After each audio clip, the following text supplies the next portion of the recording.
திமுக சார்பில் இன்றைய தினம் விழுப்புரம் மாவட்டத்திற்கான விருப்பமனு நேர்காணல் என்பது நடைபெற்று வருகிறது. திமுக தலைவர் ஸ்டாலின் அவர்கள் இந்த விருப்பமனு நேர்காணலில் நேரடியாக விருப்பமனு கட்டியவர்களிடம் பல்வேறு கேள்விகளை எழுப்பி பேசியிருக்கிறார். இந்த நிலையில் விழுப்புரம் வடக்கு மாவட்டத்திற்கு, அதிலும் குறிப்பாக செஞ்சிக்கு விருப்பமனு தாக்கல் செய்திருந்த முன்னாள் அமைச்சர், இந்த மாவட்டத்தினுடைய செயலாளர் மஸ்தான் போட்டிருக்காரு.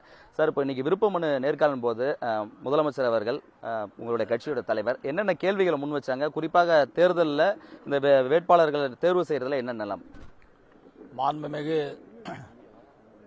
கழக தலைவர், தமிழக முதலமைச்சர் மாண்புமிகு முத்துவேல் கருணாநிதி ஸ்டாலின் அவர்களை நேர்காணலில் சந்தித்ததற்கு மகிழ்ச்சியும் பாராட்டுதலையும் நன்றியும் தெரிவித்துக் கொள்ள கடமைப்பட்டிருக்கிறேன். ஒரு கழகத்தினுடைய தலைவர், மாண்புமிகு முதலமைச்சர், வருகின்ற சட்டமன்ற தேர்தலில் திராவிட முன்னேற்ற கழகம் வெற்றி பெற்று ஆட்சி அமைக்க வேண்டிய பணிகள் எவ்வாறு இருக்க வேண்டும் என்பதும், எவ்வாறு இருக்க வேண்டும் என்பதில் மிக அழுத்தமாக எங்களுக்கு ஆலோசனைகளை வழங்கினார். குறிப்பாக செஞ்சி தொகுதி கேட்கின்ற நேரத்தில் என்னிடத்திலே 2016 22,000 வாக்கு வித்தியாசம், 2021 37,000 வாக்கு வித்தியாசம், நாடாளுமன்ற தேர்தலில் என்ன வாக்கு வித்தியாசம் என்று கேட்டார். 42,000 என்று சொன்னேன். மகிழ்ச்சி, தொகுதி நல்ல முறையில் பார்த்து கொள்ளுங்கள், மக்களுடைய தேவைகளை பூர்த்தி செய்யக்கூடியவர்களாக நாம் அனைவரும் இருக்க வேண்டும் என்று சொன்னார். நான் சொன்னேன், பெருமையோடு சொன்னேன், 2 மாதத்துக்கு முன்பு நீங்கள் விழுப்புரம் மாவட்டத்திற்கு வந்தீர்கள், எங்கள் பகுதியில் திண்டிவனம் பெலாக்குப்பத்திற்கு வந்தீர்கள், 10,000க்கும் மேற்பட்டவர்களுக்கு நலத்திட்டம் வழங்கினீர்கள். நீங்கள் வந்து போன பிறகு ஒரு வார காலத்தில் மீதம் உள்ள விடுபட்ட பயனாளிகள் எல்லாம் தேர்வு செய்து நாங்கள் அவருடைய இல்லத்திற்கே எடுத்துன்னு போய் அந்த உத்தரவை வழங்குகின்ற நேரத்தில் மக்கள் மிக மகிழ்ச்சியோடு சொன்னார்கள், பூரிப்போடு சொன்னார்கள், பெயரை உச்சரித்து சொன்னார்கள்.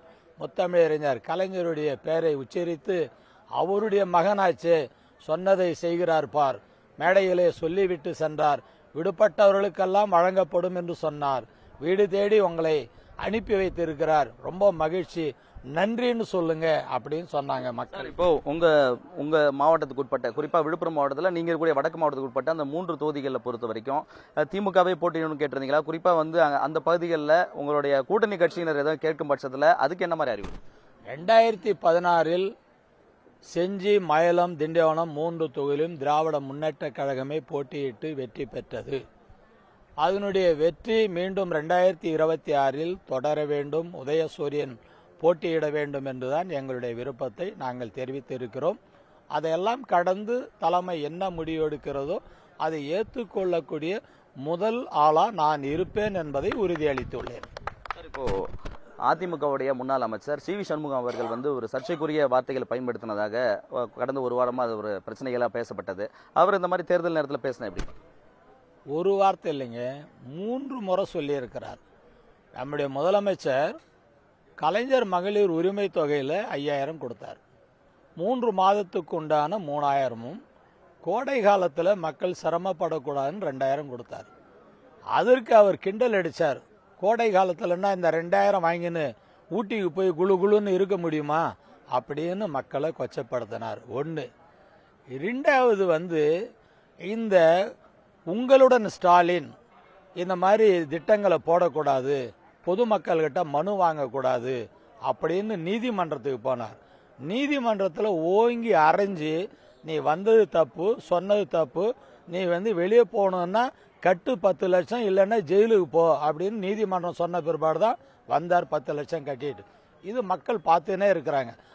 இந்த தருணத்தில் அண்ணா கண்ட கனவை, பெரியார் கண்ட கனவை, கலைஞர் செய்த செயலை இன்றைக்கு செயல்படுத்த நினைக்கின்ற நம்முடைய முதலமைச்சர், உங்கள் கனவு என்ன என்று சொல்லுங்கள் என்று மக்களிடத்திலே, மக்களை சந்தித்து கேட்பதற்காக ஒரு படிவத்தை வழங்கினார்.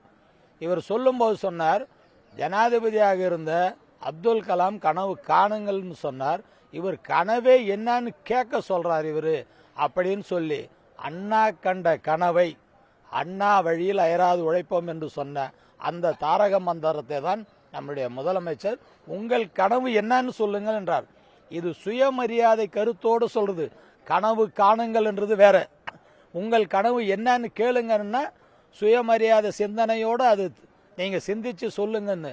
ஒவ்வொருத்தரும் சொல்றார், என் கனவு வீட்டுமான பட்டா வேணும், என் கனவு சொந்தமா வீடு கட்டணும், என் கனவு நான் படிச்சுட்டு இருக்கிறேன் வேலை கிடைக்கணும், என் கனவு எனக்கு 4 பம்பு செட்டுக்கு கலைஞர் மின் இணைப்பு கொடுத்தாரு, இன்னும் ஒரு கிணறு மின் இணைப்பு பெறாம இருக்கிறேன், அந்த மின் இணைப்பு பெற வேண்டும் என்று ஒவ்வொருத்தருடைய கனவையும் சொல்லி இருக்கிறார்.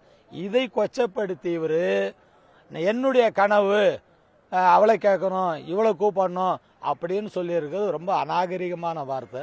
ஏன்னா அம்மையார் என்று மதிக்கப்பட்ட முன்னாள் முதலமைச்சர், அவரும் ஒரு பெண்ணாக இவன் கட்சி தலைவராக இருந்தவங்க, இவர் பெண்ணை போய் இவர் கேவலப்படுத்தி பேசுறாருன்னு சொன்னா ஒன்னு ஜெயலலிதாவை கேவலப்படுத்தி பேசுனதா எடுத்துக்கலாம், இல்லைன்னா பெத்த தாயை, தன்னுடைய மகளை, தன்னுடைய மனைவியை இவர் கேவலப்படுத்தி பேசுறார் என்றுதான் ஒட்டுமொத்த பெண்களும் கோபத்திலே இருக்கிறார்கள். எனவே அவர் வாக்கு கேட்க வரும்போது அவருக்கு சரியான பாடம் பெண்கள் புகுட்டுவார்கள். வாக்குச்சாவடியில் அவருக்கு வாக்கு இல்லாமல் டெபாசிட் இழக்கிற நிலை உருவாகும்.